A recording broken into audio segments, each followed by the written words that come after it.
ಈ 3 ಜನರು ಬೆಳಿಗ್ಗೆ ಬಿಸಿ ನೀರಿನಿಂದ ಸ್ನಾನ ಮಾಡಲೇಬಾರದು. ಅನಾರೋಗ್ಯ ಪಕ್ಕಾ. ಇದು ವೈಜ್ಞಾನಿಕವಾಗಿ ಕೂಡ ಸಾಬೀತಾಗಿದೆ. ಹೇಗೆ, ಏನು, ಯಾರು ಸ್ನಾನ ಮಾಡಬಾರದು ಎಂಬುದನ್ನು ತಿಳಿಯೋಣ. ವಿಡಿಯೋವನ್ನು ಆದಷ್ಟು ನಿಮ್ಮವರಿಗೆಲ್ಲ ಶೇರ್ ಮಾಡಿ.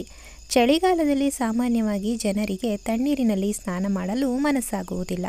ಇಂತಹ ಪರಿಸ್ಥಿತಿಯಲ್ಲಿ ಹೆಚ್ಚಿನವರು ಬೆಳಿಗ್ಗೆ ಬಿಸಿ ನೀರಿನೊಂದಿಗೆ ಸ್ನಾನ ಮಾಡುತ್ತಾರೆ. ಆದರೆ ಬಿಸಿ ನೀರಿನೊಂದಿಗೆ ಸ್ನಾನ ಮಾಡುವುದು ರಕ್ತ ಪರಿಚಲನೆ ಮತ್ತು ಮೂಳೆಗಳ ಆರೋಗ್ಯಕ್ಕೆ ಒಳ್ಳೆಯದು ಅನ್ನೋದು ನಿಜ. ಆದರೆ ನೀವು ತುಂಬ ಬಿಸಿ ನೀರಿನೊಂದಿಗೆ ಸ್ನಾನ ಮಾಡಿದರೆ ಅದು ದೇಹದಲ್ಲಿ ಹಲವಾರು ಸಮಸ್ಯೆಗಳನ್ನು ಉಂಟುಮಾಡುತ್ತದೆ ಮತ್ತು ದೀರ್ಘಕಾಲದವರೆಗೆ ನಿಮ್ಮನ್ನು ತೊಂದರೆಗೊಳಿಸುತ್ತದೆ. ಕೆಲವರಿಗೆ ಚಳಿಗಾಲದಲ್ಲಿ ಬಿಸಿ ನೀರಿನಿಂದ ಸ್ನಾನ ಮಾಡುವುದರಿಂದ ಹಲವಾರು ಅನಾನುಕೂಲತೆಗಳು ಉಂಟಾಗಬಹುದು. ಅಂತಹ ವ್ಯಕ್ತಿಗಳು ಯಾರೆಂದರೆ, ಮೊದಲನೆಯದಾಗಿ ಎಕ್ಸಿಮಾ ಇರುವಂಥವರು, ಅಟೋಪಿಕ್ ಡರ್ಮಟೈಟಿಸ್ ಅಂದರೆ ಶುಷ್ಕ ಮತ್ತು ತುರಿಕೆ ಹಾಗೂ ಉರಿಯೂತದ ಚರ್ಮವನ್ನು ಉಂಟು ಮಾಡುವ ಒಂದು ಸ್ಥಿತಿಯಾಗಿದೆ. ಈ ಸಮಸ್ಯೆ ಇರುವವರು ಬಿಸಿ ನೀರಿನಿಂದ ಸ್ನಾನ ಮಾಡುವುದರಿಂದ ತುರಿಕೆ ಉಂಟಾಗುತ್ತದೆ. ಬಿಸಿ ನೀರಿನ ಶಾಖವು ಮಾಸ್ಟ್ ಕೋಶಗಳನ್ನು ಪ್ರಚೋದಿಸುತ್ತದೆ, ಆಗ ತುರಿಕೆಗೆ ಕಾರಣವಾಗುತ್ತದೆ. ಇನ್ನು ಎರಡನೆಯದಾಗಿ ಸೋರಿಯಾಸಿಸ್ ಸಮಸ್ಯೆ ಇರುವಂಥವರು. ಸೋರಿಯಾಸಿಸ್ ಎಂಬುದು ಸುಮಾರು 2% ಜನಸಮುದಾಯವನ್ನು ಬಾಧಿಸುವ ಒಂದು ಸಾಮಾನ್ಯ ರೀತಿಯ ಚರ್ಮದ ಸಮಸ್ಯೆಯಾಗಿದೆ.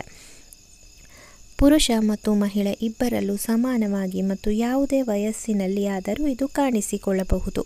ತುಂಬ ಬಿಸಿ ನೀರಿನಿಂದ ಸ್ನಾನ ಮಾಡುವುದರಿಂದ ಸೋರಿಯಾಸಿಸ್ ಸಮಸ್ಯೆ ಉಂಟಾಗಬಹುದು.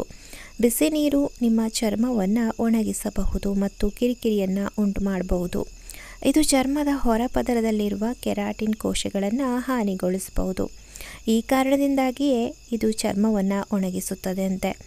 ಇದು ತೇವಾಂಶವನ್ನು ಉಳಿಸಿಕೊಳ್ಳುವುದನ್ನು ತಡೆಯುತ್ತದೆ ಮತ್ತು ಸೋರಿಯಾಸಿಸ್ ರೋಗ ಲಕ್ಷಣಗಳು ಉಲ್ಬಣಗೊಳ್ಳಲು ಪ್ರಾರಂಭಿಸುತ್ತವೆ.